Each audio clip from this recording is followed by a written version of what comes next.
कौन आपण जानती आपण ब्लड को गोटे नुहे 4टी ऑर्गन 24 गुणन 7 सुस्थ रखिबा काम करुछंती।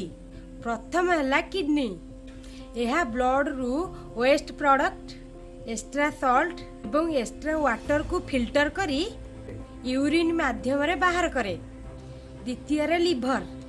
यह टॉक्सिन्स अल्कोहल एवं ड्रग्स को डिटॉक्सिफाई करी शरीर रु बाहर करने को प्रस्तुत करे।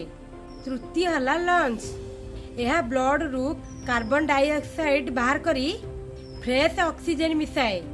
चतुर्थ है स्प्लीन। यह पुराना और क्षतिग्रस्त रेड ब्लड सेल को हटाई रक्त को सुस्थ रखिबारे सहायता करे। तेणु ब्लड को सुस्थ रखिबार काम केवल गोटे ऑर्गन रो नुहे, यही 4टी ऑर्गन मिसिकरी 24 घंटा काम करुछंती।